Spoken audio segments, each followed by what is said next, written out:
Hey guys, Dustletter Magic here, and Wizards just released a new state of the beta today for Arena, even though I think we all agree it's clearly not still in beta. They're literally holding money tournaments on it. It's a final product. Well, this article announced a bunch of upcoming things. First of all, we've got these stained glass Planeswalkers. Those will look pretty cool. All 36 of them will be available, but of course, since this is Arena, not all in one place. They'll be scattered all over. Some you can buy, some you can't, some you have to earn, but then they're like a limited time, and it's basically a nightmare. So for at least a couple upcoming events, they didn't say if this is permanent or if they're just trying it or whatever, they are switching it from pay the entry fee and then get however many wins you can get without X amount of losses. They're changing it from that to it doesn't matter how many losses you get, you just have to get X amount of wins total to progress. So you never get kicked out, and for constructed formats, you can change your deck in between without having to resign. Oh, and they got rid of the entry fee completely, at least for the first event. They're being a little bit vague about how many they're going to apply this to because I think they haven't decided themselves. I think they want to wait and see how well it does and what the participation is, and then they'll apply it to like future ones. So they're like purposely not saying, but I think it's a step in the right direction because Arena needs more fun. Less math, less high competition, less, oh, it's a fun little format. Oh, it's Momir. Oh, good. It costs coins that I probably won't win. Awesome. Oh, I 0 and 2'd it. Cool. Yeah, people hated that. So as you can see on the screenshot that's on top, 0 to 3 wins, which I feel like it should be 1 to 3 wins, or how would that even trigger? You get a card style, and then 6 wins, you get coins, and then 9 wins, you get a card style. 12 wins, get coins, and then 15 wins, you get another card style. And the best part is you don't have to run the event multiple times in order to get like, 4 copies of the special Gulta or whatever they were giving away a while ago. I mean, that was a singleton tournament, and even I only unlocked 2 Gultas, and I swept the tournament for the first one. So yeah, having to just grind it out and do perfectly, and then, you get one loss and everything goes to crap, you gotta start over to maximize the results. I guess they got some complaints about that. So now you do it once, you earn it once. Now, they didn't specifically say that you can't run the event multiple times. They just said that you won't have to, probably because once you earned a card style, you don't need to. You can't have to. But I would like those coins again, but then again, it's at 6 and 12 wins, so I mean, it might be easier to get coins just from like whatever, just playing ranked. But then again, they did tell everybody that these events will count towards your daily tasks. So you could be getting coins for wins and for, blowing up 30 creatures while also getting coins for participating in this. So sounds pretty lucrative. So the first event is coming out May 23rd. That is just in a couple days. So definitely check that out. And I will totally try my best to stream it because I love special events. Although this first one is Momir, and it was fun and gimmicky until I played it for like 30 rounds, and now it's just not. But on stream, not taking it seriously at all and not caring if you lose because it won't kick you out of the tournament, that's a different story. So that's a big improvement. And this should be really fun because I am the king of lucky suck out, last second turnarounds. They also gave the information about how to qualify for the Mythic qualifier thing, which is their arena only tournament that they're pretending they didn't already hold. Oh, it's the first ever arena tournament, except for that other one. So anyway, I didn't even know this. They must have said it at some point, but I legit did not know this. In the last cycle before they reset and gave out the awards, if you made it to the top 1,000 Mythic ranked, you are now qualified for this qualifier. I thought last season was just an empty season because there was no associated tournament and that it was only the top 8 people who would have made it anyway because that's what they did last time at the tournament that they're pretending they didn't already hold. Easy to see why some people might be a little confused by this. But anyway, this applies to next to none of you, so who cares? Go read it yourself if you made it to the top 1,000. Here's a fun one. They added a best of 3 match clock. Speaking of the Mythic Championship qualifier weekend, we will also be implementing a match clock in addition to our turn timers for our best of 3 formats.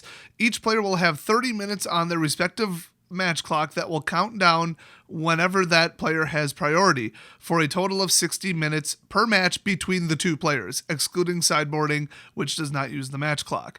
If a player uses all of their allotted time before the match finishes, they will be given a match loss regardless of the current win-loss record.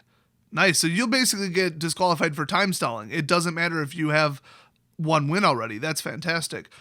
Players will be able to mouse over their timers to see the current time remaining on their match clock, and it will automatically become visible once their match time starts to run low. Why here? Why now? Well, we've always said that MTG Arena would provide an authentic digital Magic experience, and this is part of that. That's funny because it's 50-minute rounds, actually, but whatever, it's close enough. Since we are currently using a best-of-3 format for our in-game competitive event, we felt that adding a match clock was one of the things that we needed if we wanted to continue to provide an authentic experience when compared to our competitive tabletop counterparts, which once again is 50 minutes, by the way.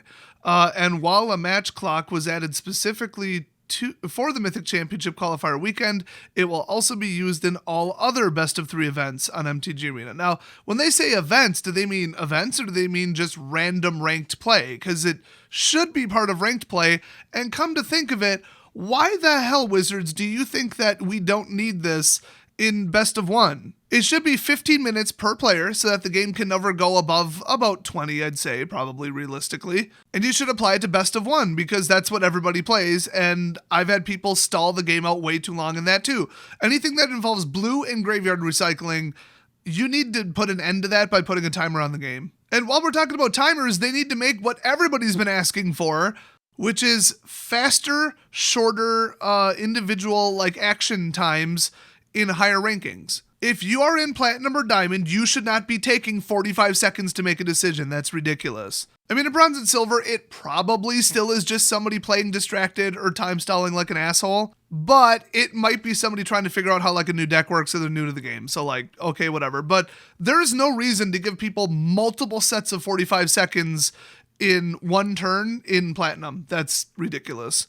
I don't know anybody, myself included, that doesn't weaponize time stalling, okay, to piss off their opponent and to get revenge on them for running an obnoxious deck or abusing the chat system or just literally anything. I will time stall out anybody for doing literally anything. Oh, you're playing Teferi or Mono Blue? Cool, I'm just going to get up and go make a sandwich because you. So they probably ought to do something about that. So they finish this ridiculous statement with, beyond that, we'll see. We want to monitor how a match clock will impact our best of 3 formats first, as well as allow time for feedback from players such as yourself. So by the way, everybody go on the forum and tell them you're sick of people time stalling and for best of 1 getting dragged out to 30 minutes, and we need this at a much shorter time frame in best of 1. Go tell them that. But yeah, they say before we consider making changes to others events with no apostrophe, okay, or play queues in MTG Arena. So it sounds like they're not adding it to the play queue at all. It's only for events. Cool. We're still living in a world of iteration, and this is just one of those things we'll continue to work on as we bring you the best experience we can in MTG Arena. I love how they're being super cautious so they don't just add something and piss people off, but who would not support a match timer? People who are checking their Facebook while playing?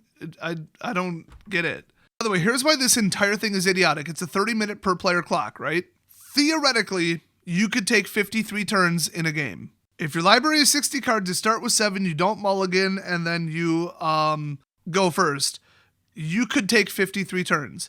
In each of those turns, you could go, 44 seconds, I should say, because 45 would result in you losing the game. And then if you did so, you would get 0 timeouts. You get those every third turn by not going to time in any of those turns. So if you were to stall out to the literal last second for 53 turns, that's 38.87 minutes. So they're putting a 30-minute timer on it so that you're limited to only time stalling for 40.9 turns instead of 53. Call me crazy, but I think it should have been 15 minutes. This timer literally mathematically does nothing unless somebody is purposely just boat anchoring somebody as hard as they possibly can. I can't believe that they didn't do the math on this to see why 30 minutes might not be the right number. And okay, I didn't count regenerative actions, okay, you took an action, now it added 10 seconds of the countdown timer. But still, you can't drag a game out much more than 45 minutes. It can't be done. Even with graveyard recycling, your opponent would then run out of cards and lose before that. 30 minutes is nothing. This entire update is nothing. And once again, Wizards doesn't know how to do math. And finally, the last update is a basic land filter, as they're calling it.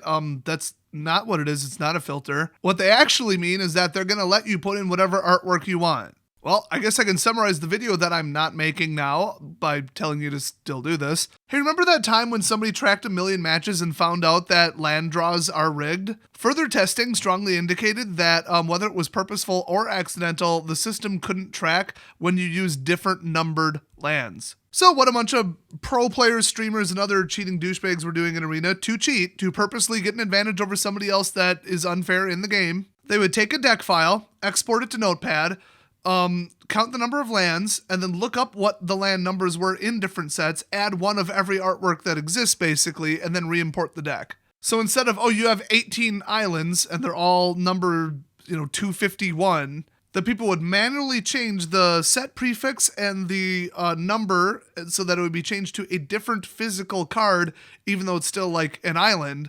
And then the shuffler would get confused, especially if you place them intermingled within the other cards in the deck list instead of all at the beginning or the end. And in the test that I saw, and by testing this myself, yes, this did appear from my tracking to solve the problem of where you would start with too few lands and then you would draw a artificially low number of lands. And if you started with too many lands, you would draw an artificially high number of lands, which is not what you would mathematically expect when, depending upon how many lands are left in the deck in each scenario. So it was enough to throw off either the bad shuffler, bad randomizer, or the purposely rigged shuffler. It would get confused by people doing that. So if that carries over and they haven't fixed it yet, instead of, oh, I like this art, it's pretty, I'm adding these, you should go out of your way to add like one Rivals of Ixalan island, one regular Ixalan island, or, one of every artwork or whatever, and do not use a single one twice. It will fix your shuffling and you won't have any more land problems any more than you would normally